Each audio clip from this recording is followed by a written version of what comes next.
Welcome to the Tech Egg. Don't get scrambled. Enjoy the video. You start by stabilizing the click 125 so the rear wheel can hang safely. Use the center stand or a small lift.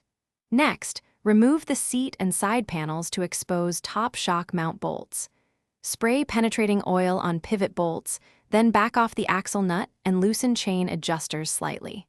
Once done, place a support under the wheel to take weight, and make sure the swing arm is supported before you remove axle fasteners. This protects bearings and keeps alignment intact.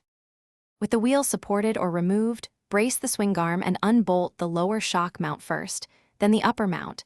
Use a second hand to catch the shock as it drops.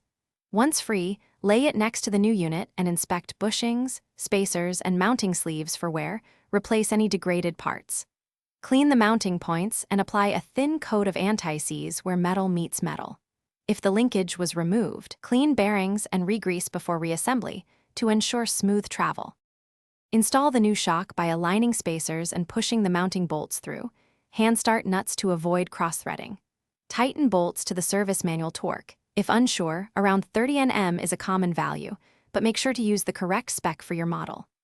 Reinstall the wheel or linkage, set chain tension, and spin the wheel to confirm free movement.